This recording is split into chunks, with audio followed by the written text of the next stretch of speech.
Magandang araw sa inyong lahat mga kabayan. Tuloy ka sa simpleng vlog na ito. At hindi tayo ngayon para magtrabaho. Yes mga kabayan, kundi mamamasyal tayo ngayong araw na ito dun sa Parco Ferrari. Bale, dyan ako nakatira sa bahay na yan, second floor. At ito naman ang sasakyan ko. Pero hindi ko gagamitin ang kotse na yan, kundi etong gagamitin ko sa pamamasyal sa Parco Ferrari. Ito siya, ang ating bisikleta para tipid naman sa gasolina. Yes mga kabayan, bisikleta ang aking gagamitin sa halip na itong sasakyan ko. Total malapit lang naman. Dito lang ang daan papunta dun sa Parco, sa banda roon, naroon ang Parco Ferrari. So okay, tara, hindi tayo magtatrabaho ngayon, kundi mamamasyal tayo dun sa Parco Ferrari. Let's go!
Okay, at nasa loob nga tayo ngayon dito sa Parco Ferrari. Ayan, mapakalawak na parko niyan. So dito tayo mamamasyal. At sa loob ng parkong to ay may mga nakadesignate na yung mga Formula 1 driver ng Ferrari, yung bang sports car. So yung mga yumao na to. So nandito tayo sa kay Enzo Ferrari, ang Parco Ferrari. Ayan, may rebulto pa. Tapos itong bandera. Ayan yung bandera ng Ferrari. Pangalawa yung Italy. Pwede dito sa Modena. At European flag. Yan, yung apat na bandera na yan. So tara, maglilibot-libot lang tayo. At hanapin natin o tingnan natin yung mga ex-Formula 1 driver, yung mga yumao na to. Kasi naging dedicate na rin ang parkong ito dun sa mga Formula 1 driver. So lilibutin natin yan, ang malawak na parkong yan. Okay, let's go. Pasyal lang, walang personalan.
Okay, so ayan, meron ditong isang Revolto ni Juan Manuel Fangio, 1911-1995. So yan ang mga ex Formula 1 driver, pero mga sumakabilang buhay na sila. Ayan o, so binigyan sila ng ganitong karangalan kasi sila yung mga dating driver ng Ferrari na sumakabilang buhay na. So sa parkong to, may mga nakadesignate na mga F1 driver katulad nito ni Juan Manuel Fangio. So ayan, 1911 pa siya hanggang 1995. Tapos dito, ayan, nakasulat ang kwan. Basahin natin. Juan Manuel Fangio nacque in Argentina da una famiglia di emigrati italiani, Italian language. Partecipò ad innumerevoli gare dando prova della sua straordinaria qualità di guida. Nel 1951 vinse il primo dei suoi 5 titoli eredati. Tra le sue vittorie resta indimenticabile quella conquista nel Gran Premio di Germania del 1957. So okay. So ayan, sa bawat nakadesignate na driver, meron silang mga Revolto na katulad nito ng kay Juan Manuel Fangio, at may mga nakasulat din ng kanilang istorya. So okay, libutin pa natin to. Napakalawak ng parkong to para hanapin natin kung saan ang iba pang nakadesignate na mga Formula 1 driver. Let's go! Okay, so lipat ulit tayo ng ibang lugar at hanapin natin yung iba pang driver ng Formula 1. Pasyal-pasyal lang tayo.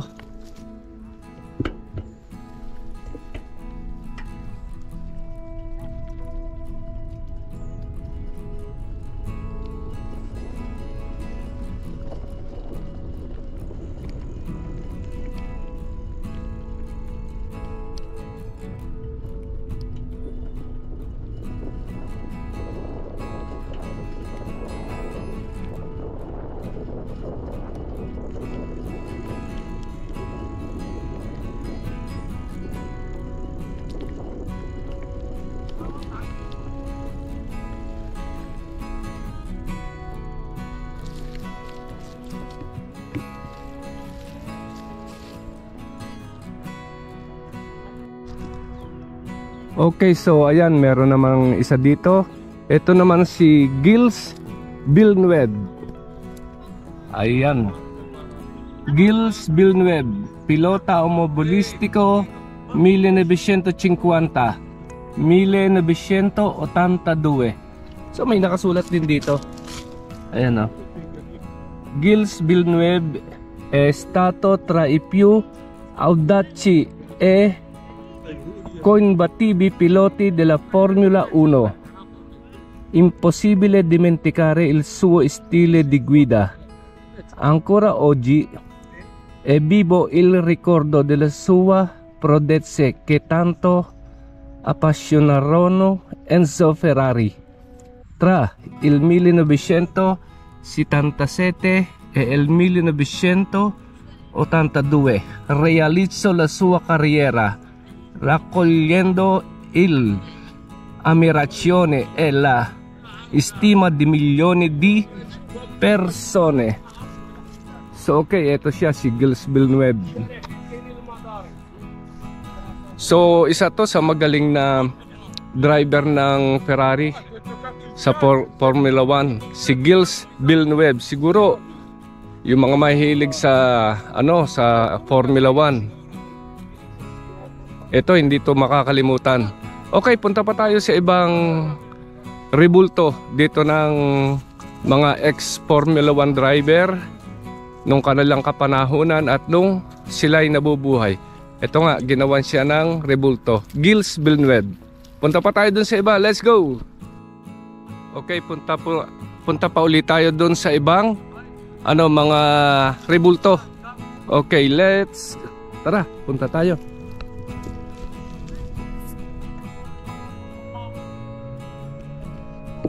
Okay, so bisikleta na laang. At ito, meron pa tayong isa dito na nakita. Bali, dalawa.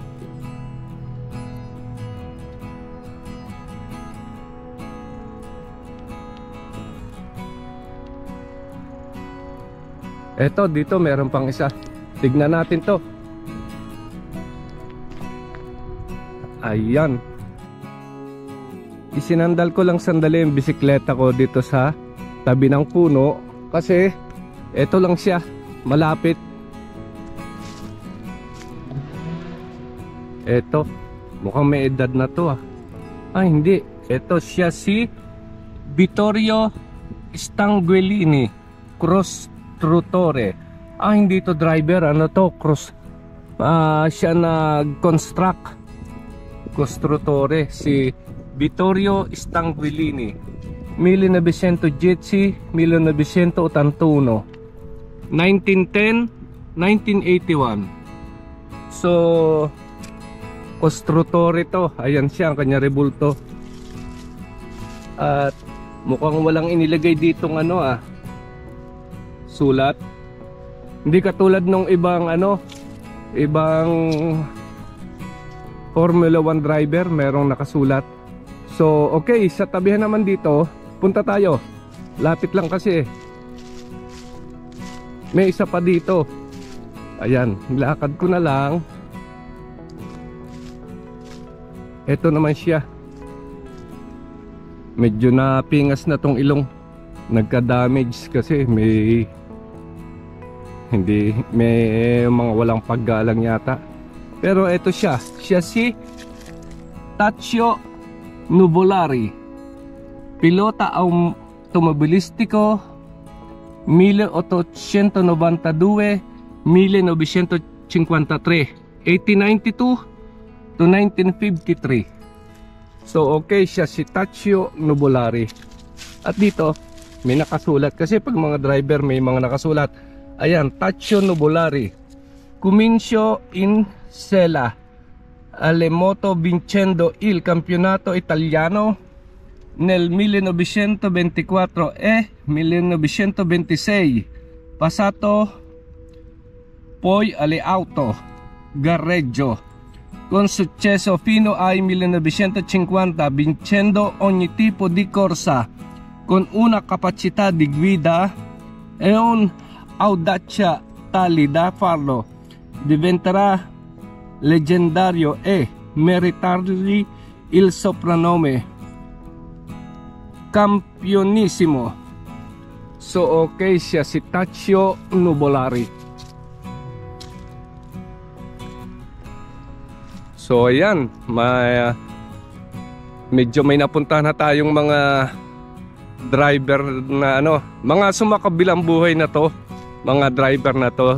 So bilang paggalang sa kanila, karangalan, ginawan sila ng Ferrari ng kanilang mga rebulto dito nga sa napakalawak na Parco Enzo Ferrari, o kung tawagin na rin dito ay Modena Park. So libot-libot lang ulit tayo at tignan natin kung meron pang ibang naka-designate na mga ex-driver ng Formula 1.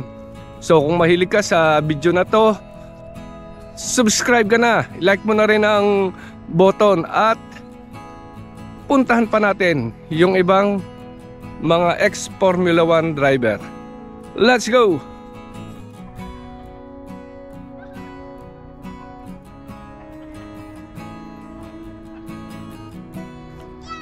Napakalawak at napakaganda ng parkong to. Malinis. So, hindi lang pamamasyal ating napunta dito. Hindi lang pamamasyal, kundi hanapin din natin o tignan natin yung mga itong ating ibinibidyo na itong mga ex Formula 1 driver. Okay, tuloy lang ang pamamasyal at pag-upload ng mga ex Formula 1 driver na ito ng dito sa Parco Ferrari. Let's go! Ito, sayang ang isang to. Tinanggal dito sa ibabaw na to, inalis. Siya pa naman si Alberto Ascari. Sayang oh. At ang ganda pa naman ang view dito sa may, dyan sa may pond na yan, nakaano. So sa dami ng tao ay siguro yung iba binababoy, mga uncivilized naman kapag gayon. So sayang ang isang to, wala yung kanya rebulto. Alberto Ascari. So hindi ko na siya babasahin pa, sayang lang. Okay, hanap pa tayo kung anong meron pa dito, kung saan naka-designate. Pero sayang, ganda pa naman na tapat siya ng kuwan, pero wala na siya dito. Ayan, tinanggal. Okay, hanap pa tayo ng iba. Okay, dito medyo palusong na. Galing tayo doon sa ahonin na yon. Tapos ito medyo palusong na. So walang natin ang bike. Medyo maingay lang ang gulong ng bisikleta kasi maliliit na bato tong nilalakaran natin eh. Ayan. So tingin-tingin lang tayo kung meron pa dito. Palusong to. Okay, dito mukhang meron pang isa oh, sa palusongin na to. Tignan natin. Ay, sayang. Ayan. Sayang din ang isang to. Ayan, ito. Sayang din ang isang to. Walang ano, walang rebulto. Pero merong nakasulat siya. So, tignan natin. Baba ko lang tong bike ko. At tignan natin kung sino to. Julio Cabianca, pilota automobilistico, 1923-1961. Ayun, si Julio Cabianca. Kaya lang wala siya ditong rebulto dito sa semento, sa ibabaw ng semento. Sayang. Pero meron din siya nakasulat dito. Ayan no. Wala nga lang rebulto. So di ko alam kung meron pa ditong mga ibang rebulto na mga ex-driver ng Formula 1. So try pa rin natin na makakita kahit isa man lang. Okay, let's go! So dito ko na lang tinatapos ang vlog video ko mga kabayan, kasi halos naikot ko ng 4 na sulok ng Parco Ferrari na to. Galing tayo dyan, dumaan tayo dyan, dumaan tayo doon, tapos galing tayo dito, doon. So halos naikot ko ng 4 na sulok ng Parco. Wala na akong makita pang iba. Ewan ko lang sa mga ibang lugar, sulok-sulok ng Parco na to. Pero yun lang. So hanggang dito na lang mga kabayan. Ang simple lang vlog video kong ito, pamamasyal at pagbibigay sa inyo ng upload ng mga ex-driver ng Formula 1. Lagi po tayo mag-iingat. Drive safely. Keep safe. Bye bye.